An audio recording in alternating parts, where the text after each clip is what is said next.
अब लगातार आप देख रहे हैं कि लोकसभा के चुनाव हो रहे हैं। लोकसभा के चुनाव के बाद क्या होगा, TRE-1 में जो कोर्ट की याचिका है उसके संदर्भ में जो सप्लीमेंट्री रिजल्ट के खिलाफ में, तो संभवतः कल एक मामले में Dhirendra Kumar versus government of Bihar 3CWJC जिस BPSC पर पहले से जांच हो, जो BPSC के अधिकारियों और बिना कर्मचारियों की मिली भगत के। नमस्कार, आप देख रहे हैं लाइव सीरीज, मैं हूं आपके साथ रोहित। आपको बता दें कि देखिए TRE 3.0 परीक्षा को रद्द किया गया, लेकिन देखिए TRE 3.0 लगातार शिक्षक अभ्यर्थियों के बीच विवादों में घिरा हुआ है और ऐसे में जांच की प्रक्रिया भी चल रही है और अब एग्ज़ाम लेने की भी बातें कही जा रही है। अब इन तमाम चीज़ों को लेकर छात्र नेता सौरभ ने BPSC आयोग को चेतावनी दे दिया है और BPSC आयोग का घेराव करने की बातें कर रहे हैं। क्या कुछ कर रहे हैं छात्र नेता सौरभ, सबसे पहले आप उनका पूरा बयान सुनिए। नमस्ते साथियों, जय हिंद।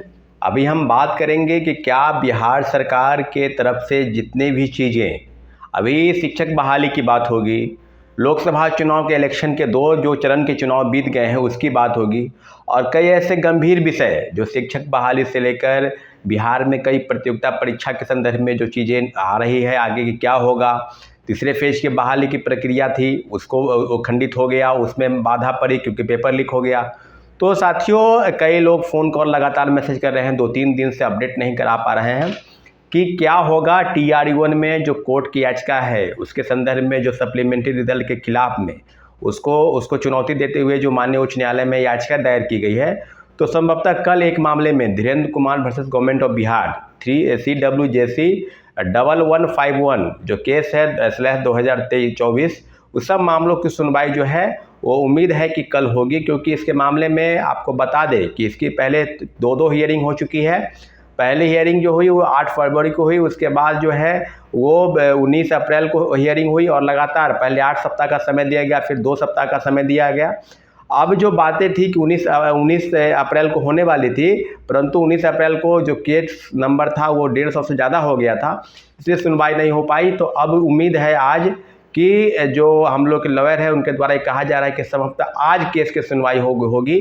तो सारे शिक्षक अभ्यर्थी जो कंप्यूटर साइंस के हैं या जो 1 to 5 प्राइमरी के हैं या TGT के हैं चाहे PGT के हैं, यानी 1 to 5 से लेकर 11-12 तक जितने भी परीक्षार्थी हैं जो सप्लीमेंट्री रिजल्ट के नाम पर जो खाना पूर्ति हुआ BPSC से और शिक्षा विभाग से, सब मामलों पर लगातार टकटकी निगाहों से इंतजार कर रहे हैं कि माननीय उच्च न्यायालय कुछ न कुछ उचित फैसला करेगी।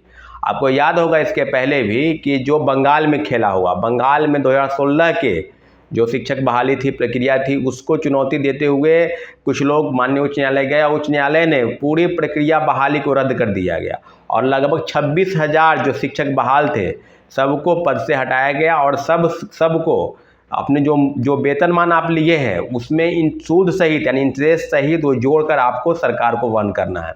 तो आप समझ लीजिए कि TRE-1 और TRE-2 में जो खेला भंडाफोड़ हुआ, जो आरोपी पकड़ा गए, और अभी हाल में ही जो मध्य प्रदेश के उज्जैन से जो गिरफ्तार हुए लोग, उनका रिमांड पर लिया गया। एक PMCS से डॉक्टर है जो 2019 में पास किए हैं, डॉक्टर शिव कुमार, और उनके साथ एक महिला भी थी, और 5 लोग की गिरफ्तारी के बाद मामले का खुलासा कहाँ होगा, आर्थिक अपराध इकाई किस तरह से जाँच कर रही है, बिल्कुल बेहतर जाँच कर रही है। परंतु इतना ज़रूर है कि जो जांच के आधार पर जो आरोपियों के बयान आएंगे उसके बाद जांच का आधार कैसे हो, क्योंकि अब लगातार आप देख रहे हैं कि लोकसभा के चुनाव हो रहे हैं। लोकसभा के चुनाव के बाद जो 4 जून के बाद जो मतगणना होगी, उसके बाद जो है 10, 11, 12 ऐसे जो परीक्षा की संभावित तिथि है वो BPSC द्वारा बताई जा रही है। तो एक बात आप बताइए कि जिस BPSC पर पहले से जाँच हो, जो BPSC के अधिकारियों और बिना कर्मचारियों की मिली भगत के, क्या आप लोग को लगता है कि पेपर लीक हो गया है? क्या पेपर लीक के संदर्भ में जो प्रिंटिंग प्रेस में छपने से पहले लोगों को पहुंचाया गया, मुहैया कराया गया? तो आर्थिक अपराध इकाई ने 5 आरोपियों को ट्रांजिट रिमांड पर 48 घंटे का उनको लिया था, और जो जवाब संभवतः मंडे को कुछ न कुछ अपडेट होने की उम्मीद है। आर्थिक अपराध इकाई बेहतर काम कर रही है, पूरी भरोसा और उम्मीद के साथ कि हम लोगों के साथ जो शिक्षक अभ्यर्थी हैं जो बिहार में बहाली के लिए मेरिट दर मेरिट घूम रहे हैं, मेरिट वाले, और पैसे देकर TRE-1 और TRE-2 में हजारों परीक्षार्थी बहाल हो गए हैं। अब उनके मन में सवाल है कि परीक्षा रद्द क्यों नहीं होगा। तो आप बताइए ना भाई कि अगर बंगाल में जो इस तरह से पैसे लेकर लोगों को बहाल किया गया, वहाँ भी यही मामला चला, 12 लाख 10 लाख 8 लाख दे दे के लोगों को बहाली शिक्षक बनाया गया, तो बिहार में TRE-1 TRE-2 में नहीं हुआ।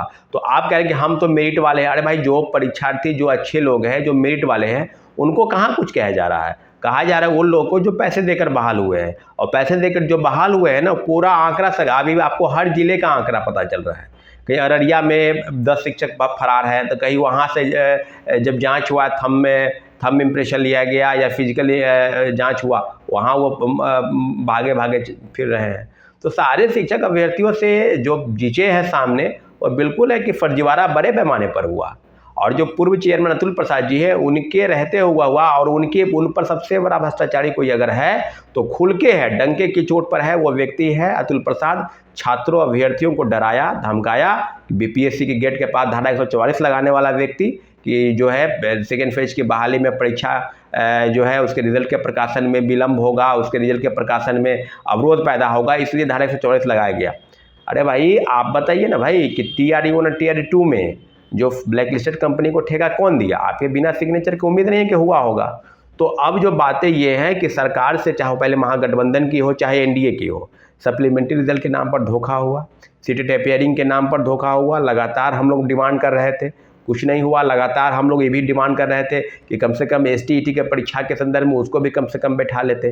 तो उनका तो रिजल्ट आ गया, CTET का रिजल्ट आ गया, तो ST-ET की परीक्षा भी होने वाली नहीं है। तीसरे फेज की बहाली में जो हम लोग की प्रमुख मांग थी, उसमें है कि 10 वर्ष की कम से कम छूट मिलनी चाहिए। और अटेम्प्ट को लेकर जब इस तरह से फर्जीवाड़ा होगा, जब इस तरह से भ्रष्टाचार होगा, तो 3 बार परीक्षा में बैठने की बाध्यता तो सीधे खत्म हो जाएगी। तो सीधे में हम लोग का मानना है कि बाध्यता की 3 बार से बढ़ाकर 5 बार और कम से कम 10 वर्ष की उम्र छूट सीमा उनको मिलनी चाहिए थी, परंतु नहीं हुआ। तीसरे फेज की बहाली पर जांच अभी चल रही है। बिना जांच हुए परीक्षा लेना किसी भी सूरत हाल में ठीक नहीं है। ये पेपर लीक की तरफ और भी जाएगा मामला, क्योंकि सेंध हमारी BPSC खुद करवा चुकी है। BPSC के सारे भ्रष्टाचार में लिप्त सारे अधिकारियों और कर्मचारियों की मिली भगत इसमें है। तो पूरी जांच हो जाए। आर्थिक अपराध इकाई बेहतर काम कर रही है, आगे बढ़े जांच में, और कई गिरोह इसमें शामिल है, सबका भंडाफोड़ हो। और कल सप्लीमेंट्री रिजल्ट के नाम पर जो सप्लीमेंट्री रिजल्ट को लेकर TRE-1 में जो सुनवाई है, उसके संदर्भ में आपको हम आज अपडेट दे देंगे कि क्या होगा। और आने वाले समय में TRE-2 में भी जो कुछ कोर्ट में याचिका दायर हुई है, उसके संदर्भ में भी आपको अपडेट देंगे। ठीक है साथियों, धन्यवाद, जय हिंद। तो अभी आपने देखा जो छात्र नेता सौरभ हैं, BPSC आयोग को चेतावनी देते हुए साफ साफ कह दिया कि अगर फिर से दोबारा एग्ज़ाम लिया जाता है और जो भी निष्पक्ष तरीके से अगर जांच नहीं किया जाएगा तो फिर हम लोग एग्ज़ाम नहीं देंगे। और साफ साफ कह रहे हैं कि BPSC आयोग का घेराव भी करेंगे। साथ ही साथ जिस तरीके से TRE-1 और TRE-2 का जो सप्लीमेंट्री रिजल्ट का मामला तो हाई कोर्ट में पहुंचा था, इसको लेकर भी उन्होंने स्पष्ट कर दिया और साफ साफ कहते नजर आ रहे हैं कि हाई कोर्ट से बड़ी जीत मिलेगी। और भी क्या कुछ कहना था सौरभ का, वो आपने इस वीडियो में देखा। बस इसी तरह की तमाम खबरों के साथ आप मेरे साथ जुड़े रहें। तब तक धन्यवाद।